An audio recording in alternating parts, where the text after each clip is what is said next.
Hi friends, how are you all? So this would be our second lecture in accounting, right? In the last lecture we first discussed with a few introductions to accounting, and then we also saw what is the definition of accounting given by the AICPA, right? So we discussed a few things in the definition, right? First we discussed the feature of accounting, that it is an art. What is the definition? Accounting is the art of recording, classifying and summarizing in a significant manner and in terms of money, transactions and events which are in part at least of a financial character and interpreting the result thereof. Right, first we discussed it is an art and then we discussed the steps. Record, classify, summarize. Recording, classifying and summarizing. How should we record? In significant manner.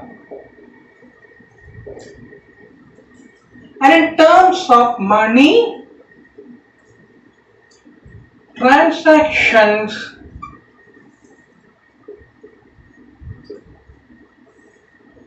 events, right? Money, transactions and events which are impact at least of a financial character and interpreting the result thereof. Okay. So, this is what we learned about the definition of accounting, right? 3, 4, 5 points. So, in this lecture we will not be discussing too much depth into accounting, we will just be going ahead with the introduction itself. So here we will discuss 3 points. First, what are the objectives of accounting? Second, what is the second? What are the qualitative characteristics of accounting? And third, who are the users of accounting? And some few other terms like economic events and such things. Okay. So, first of all, let us discuss a few terms. First term is an event. What is an event? There is a difference between this event and the term economic event. Let me tell you.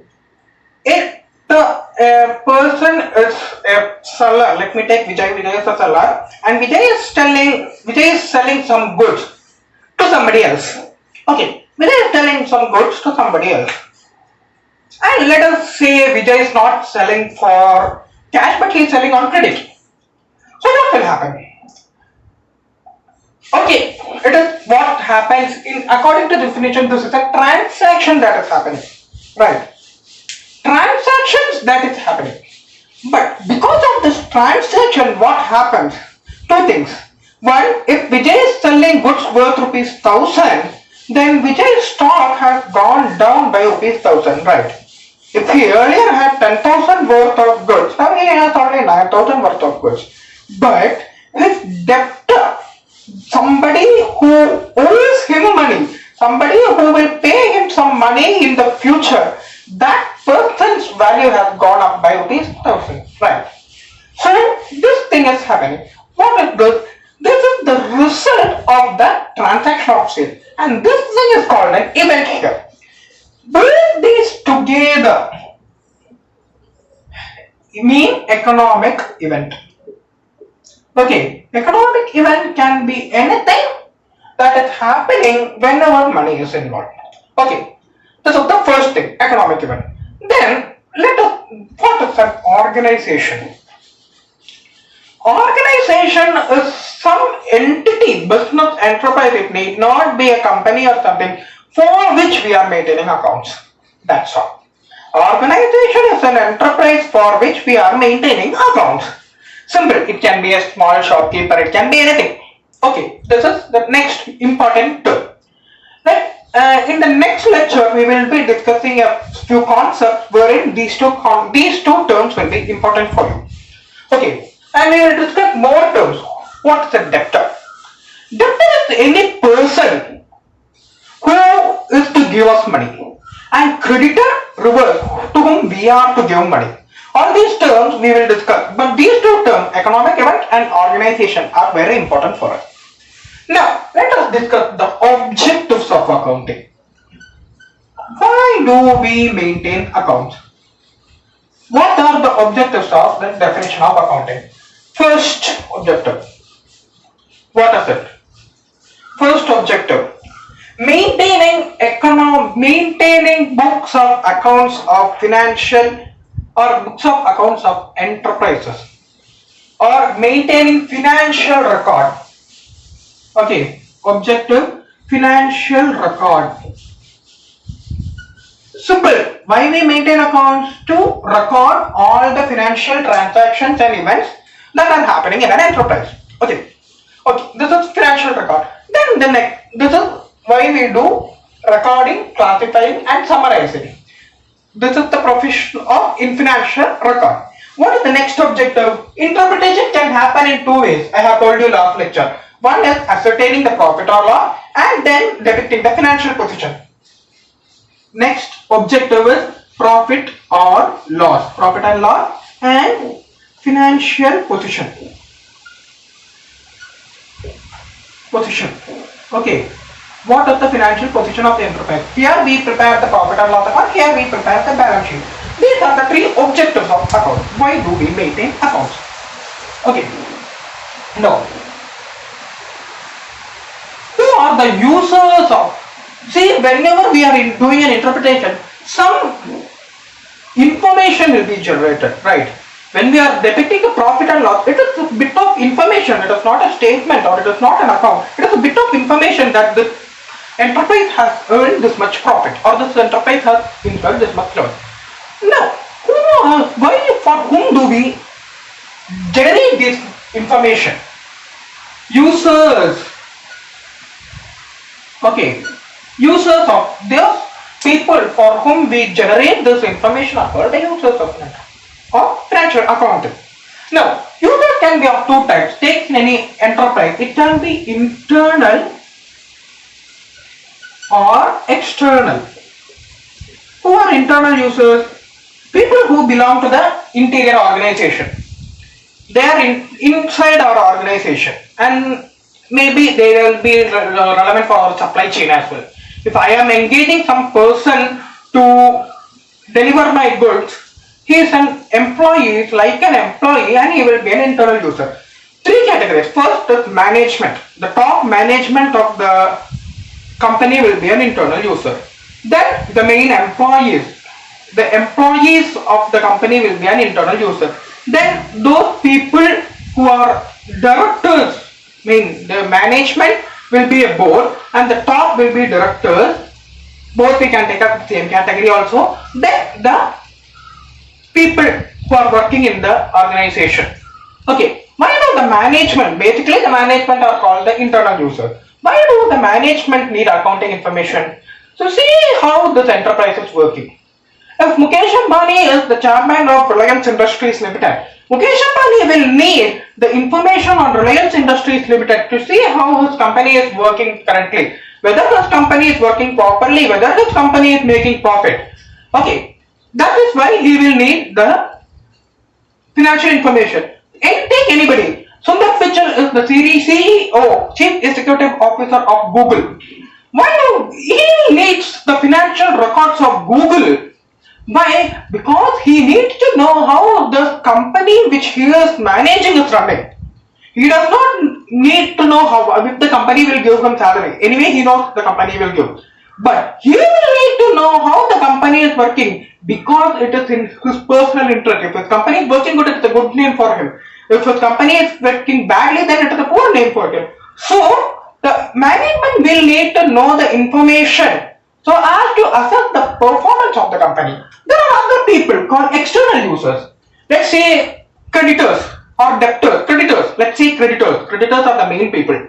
Creditors, why do they need our record? Because they need to assess if the company will be capable to pay their dues.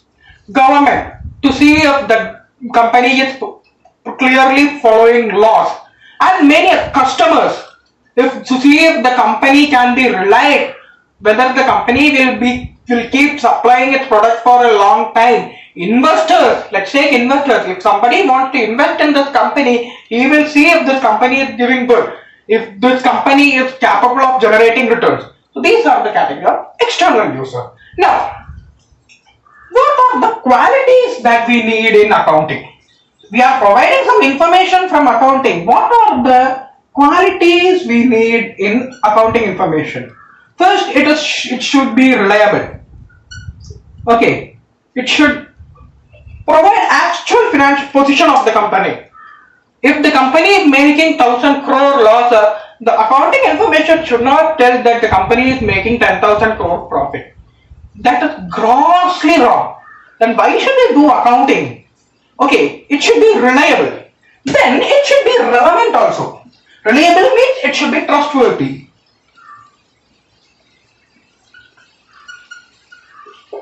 What is the relevant? See, for a creditor, if you are taking a creditor, the creditor should be given the details of the cash balances of the company, right? Because he will need to know if the company can pay his dues. But if for the creditor you give the detail of, let's say, how many shareholders are there in the company, or let's say how much, something like how much depreciation has the company charged on its assets. The creditor is not interested with these things. The creditor is only concerned with the cash balance so as to receive his dues. So the all information relevant to the user should be given, and nothing relevant. That is why we think significant manner. Only relevant things should be recorded, and only relevant things should be communicated to the users. Then the third point is understanding. See, I am telling 1 plus 1 is equal to 2. And if I tell it in such a way that my listeners, you people, you are my audience, if I speak in any manner that you don't understand what I think, then there is no use of me speaking, right? Similarly, if we are generating some information through accounting, it should be capable of being understood by the user, just like what we mean when we prepare, what we have in our mind when we prepare this information.